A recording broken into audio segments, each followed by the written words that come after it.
آپ نے سوچا ہے کہ صرف ایک رات ہمیں اور آپ کو 83 سال کی عبادت کا ثواب دلا سکتی ہے؟ صرف ایک رات، جی ہاں، ایک رات، لیلۃ القدر کی رات۔ لیکن بہت کم لوگ اس رات کو اپنا بناتے ہیں، اور اکثر لوگ تو اس رات کو ویسٹ کر دیتے ہیں اور رات سونے میں گزار دیتے ہیں۔ انہیں نہیں معلوم اس رات میں کیا خوبی ہے اور یہ رات آپ کو کیا کچھ نہیں دے سکتی۔ آج میں آپ کو اپنی اس ویڈیو میں سورہ قدر اور شب قدر کی وہ باتیں بتاؤں گی جنہیں آپ جان کر اور سن کر آپ یہ سوچے پر مجبور ہو جائیں گے کہ ہم یہ رات کیوں ویسٹ کرتے رہے ہیں، اور پھر آپ آئندہ اس رات کو کبھی ویسٹ نہیں کریں گے۔ السلام علیکم، میرا نام غلام فاطمہ ہے۔ آج میں بات کروں گی اس رات کی جو ہزاروں مہینوں سے بہتر ہے۔ لیکن ویڈیو شروع کرنے سے پہلے میرے چینل کو سبسکرائب ضرور کیجئے گا اور اینڈ تک ویڈیو ضرور دیکھیے گا۔ سورۃ القدر، اور تمام مسلم اس کے بارے میں جانتے ہوں گے۔ سورت نمبر 97 جو مکی ہے اور 5 آیات پر مشتمل ہے۔ اس کی فضیلت یہ ہے، اس میں رمضان کے مہینے میں نزول قرآن اور شب قدر کی عظیم فضیلت کا ذکر ہے۔ اس رات کی عبادت ہزاروں مہینوں سے بہتر ہے، فرشتوں کے نزول اور فجر تک امن و سلامتی کا ذکر کرتی ہے۔ اس رات کی عبادت مغفرت کا ذریعہ ہے اور مومنین کے گناہ معاف کرنے اور ان کی تقدیریں لکھی جاتی ہیں۔ یہ ہزاروں مہینوں سے بہتر ہے۔ اس صورت میں واضح ہے کہ شب قدر ہزار مہینوں سے بہتر اور افضل ہے۔ قرآن کا نزول، اس رات اللہ تعالیٰ نے قرآن کریم کو لوح محفوظ سے آسمانی دنیا پر نازل فرمایا۔ فرشتوں کا نزول، فرشتے اور روح الامین جبرائیل علیہ السلام اللہ کے حکم سے خیر و برکت کے ساتھ نازل ہوتے ہیں۔ سلامتی کی رات ہے یہ۔ طلوع فجر تک یہ رات سراسر سلامتی، امن اور سکون والی ہے۔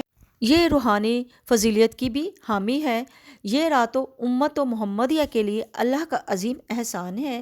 مختلف روایات کے مطابق اس سورت کی تلاوت سے ہر بلا سے حفاظت اور نماز جمعہ سے پہلے پڑھنے پر بہت ثواب ملتا ہے۔ یہ رات رمضان کے آخری عشرے کی تاک راتوں یعنی کہ 21، 23، 25، 27، 29 میں سے ایک ہوتی ہے۔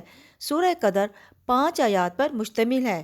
اب میں اس کے بارے میں آپ کو تفصیل سے بات کرتی ہوں۔ ان آیات جو 5 آیات ہیں، اور میری ویڈیو آپ اینڈ تک ضرور دیکھیے تاکہ آپ پر شب قدر کی تمام حقائق کھل کر آ جائیں اور آپ اس کو کتنی عظیم رات سمجھیں گے اور اس کو اہمیت دیں گے۔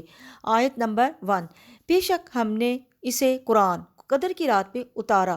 اللہ تعالیٰ نے قرآن مجید کو لوح محفوظ سے آسمان دنیا پر شب قدر رمضان کی مبارک رات میں نازل کیا۔ یہ رات اپنی عظمت اور فضیلت کی وجہ سے قدر والی رات کہلاتی ہے۔ آیت نمبر 2، اور آپ کیا جانیں کہ وہ قدر کی رات کیا ہے؟ یہ جملہ اس رات کی عظمت اور اہمیت کو بڑھانے کے لیے استعمال ہوا ہے کہ اس کی فضیلت انسان کے وہم و گمان سے بالاتر ہے۔ آیت نمبر 3، قدر کی رات ہزاروں مہینوں سے بہتر ہے۔ اس رات کی عبادت، نماز، تلاوت، ذکر 1000 مہینوں کی عبادت سے زیادہ فضیلت رکھتی ہے۔ یہ رات امت محمدیہ کے لیے اللہ کا ایک خاص تحفہ ہے۔ آیت نمبر 4، اس میں فرشتے اور روح جبرائیل اپنے رب کے حکم سے اترتے ہیں، اور اس رات فرشتے زمین پر نازل ہوتے ہیں اور اللہ کے حکم سے سال بھر کے امور، رزق، عمر، فیصلے لے کر آتے ہیں۔ فرشتے ذکر و عبادت میں مشغول لوگوں کے لیے امن اور مغفرت کی دعا کرتے ہیں۔ آیت نمبر 5، وہ رات سراسر سلامتی ہے طلوع فجر تک۔ یہ رات غروب آفتاب سے لے کر صبح صادق تک سراسر خیر و برکت اور سلامتی ہے۔ اس میں شیطان کا کوئی عمل دخل نہیں ہے۔ مسلمانوں کو رات کو جاگنے اور عبادت کرنے اور قرآن سے تعلق مضبوط کرنے کی ترغیب دیتی ہے۔ رسول پاک صلی اللہ علیہ وآلہ وسلم نے صحابہ کرام کو بنی اسرائیل کے ایک ایسے شخص کے بارے میں بتایا جس نے 1000 ماہ تک اللہ کی راہ میں ہتھیار اٹھائے، یعنی کہ اس نے جہاد کیا۔ صحابہ کرام کو رشک ہوا اور امت محمدیہ کے لیے کم عمر ہونے کی وجہ سے اتنی زیادہ عبادت کرنا ناممکن محسوس ہوا۔ لیلۃ القدر کا تحفہ، اس کے جواب میں سورۃ القدر نازل ہوئی جس میں بتایا گیا کہ ایک رات شب قدر کی عبادت 1000 مہینے یعنی 83 سال اور 4 ماہ سے زیادہ سے بہتر ہے۔ یہ خیر و برکت اور سلامتی والی رات ہے جس میں فرشتے زمین پر اترتے ہیں، اور اس رات کی بہت زیادہ اہمیت ہے کہ اس میں پوری سورت نازل کر دی گئی۔ اس رات کی نشانیاں حدیث میں کلیئر کر دی گئی ہیں۔ اور سب سے پہلی نشانی یہ ہے کہ اس میں آسمان بہت کلیئر ہوتا ہے، آسمان صاف ہوتا ہے، اور یہ رات بہت پرسکون ہوتی ہے، نہ زیادہ گرمی ہوتی ہے نہ زیادہ سردی، موسم بہت اچھا ہوتا ہے، اور جتنی بھی گرمی ہو لیکن اس رات میں ٹھنڈک کا احساس ہوتا ہے۔ اور اگلے دن کا سورج جب نکلتا ہے تو بہت مدھم ہوتا ہے اور شائن ہوتا ہے، دل اور آنکھوں کو بھلا لگتا ہے، ٹھنڈا اور سفید دکھتا ہے، بالکل پلیٹ کی طرح۔ علماء کہتے ہیں کہ یہ ایسا اس لیے ہوتا ہے کہ جب فرشتے زمین سے آسمان کی طرف اوپر جا رہے ہوتے ہیں تو سورج کی شعاع یا تیز دھوپ زمین تک نہیں پہنچ پاتی۔ سبحان اللہ، صبح سادہ تک فرشتے ہمارے پاس رہتے ہیں، اس لیے اس رات کو سونا نہیں، صرف جاگنا ہے اور عبادت کرنی ہے اور اپنی مغفرت کروانی ہے۔ رمضان کے آخری عشرے میں آپ نے اس کو تلاش کرنا ہے، یعنی کہ 21، 23، 25، 27، 29 ان راتوں میں، یعنی کہ ان طاق راتوں میں سے ایک رات جو شب قدر ہے، اور ہمیں تلاش کرنی ہے اور آپ نے اس کو پانا ہے۔ چلیے اب بات کرتے ہیں شب قدر کی خاص دعا اور اعمال۔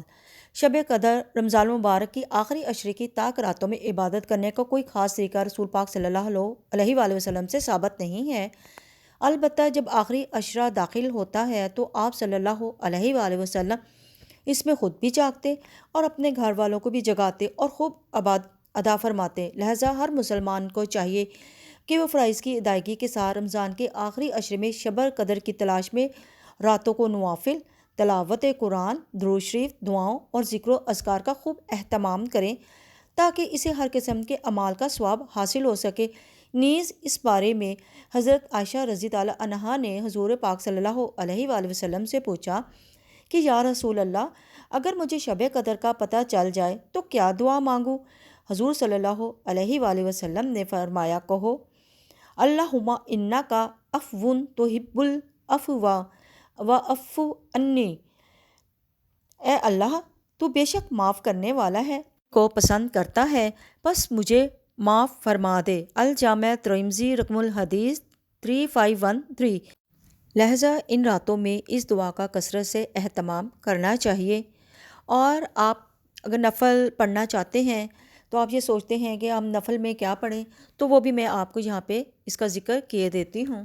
راتوں میں نوافل پڑھنا چاہتے ہیں اور ثواب حاصل کرنا چاہتے ہیں تو آپ ان طاق راتوں میں ان نوافل کو آپ کثرت سے پڑھیے، ان کی بہت فضیلت ہے۔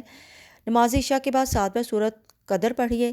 فضیلت یہ ہے کہ ہر مصیبت سے نجات ملے گی، 1000 فرشتے اس کے لیے جنت کی دعا کرتے ہیں، اور 2 رکعت پڑھیں گے نماز، ہر رکعت میں الحمد کے بعد 1 بار سورۃ القدر، 3 بار سورۃ اخلاص پڑھیں گے، اور شب قدر کا جو ثواب حاصل ہوگا ایک شہر جنت میں دیا جائے گا جو مشرق سے مغرب تک لمبا ہوگا۔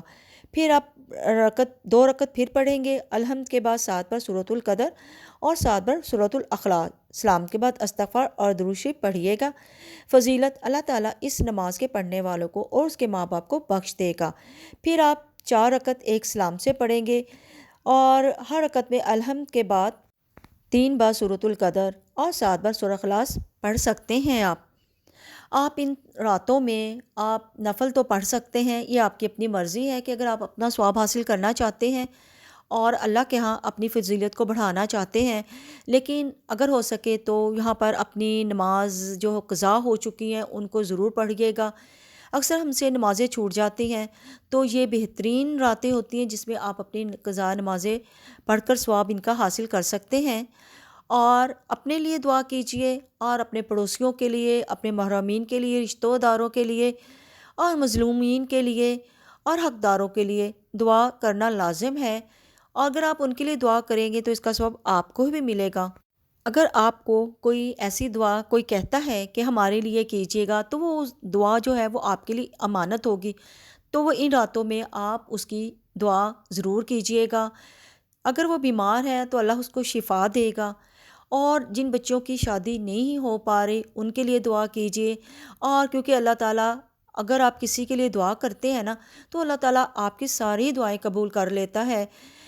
اور حضور پاک صلی اللہ علیہ وسلم کی امت اس وقت جس تکلیف اور کرب سے گزر رہی ہے، اس تکلیف کا اندازہ میں اور آپ بہتر جانتے ہیں، تو اپنی دعاؤں میں امت محمدیہ کو، تمام امت محمدیہ کو یاد رکھیں۔ جو ملک کے حالات چل رہے ہیں ان کے بارے میں دعا کیجئے کہ اللہ ہمارے اسلام دین کو محفوظ رکھے، آمین۔ سب سے اہم اور آخری بات کہ ہر رات سونے سے پہلے تھوڑا سا صدقہ کر دیا کریں۔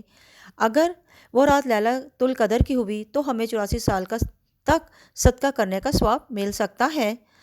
ہمیں معلوم نہیں ہوتا کہ اگلا رمضان ہمیں نصیب ہوگا یا نہیں، تو ہم اس رمضان کی جتنی فضیلتیں عبادتیں ہیں اور اس کو ہم پالیں، اللہ کی رحمت اور برکتوں کو بھی پالیں، تاکہ یہ رمضان ہمارے لیے خوبصورت بن جائے اور ہمارے لیے خوشحالی بن جائے۔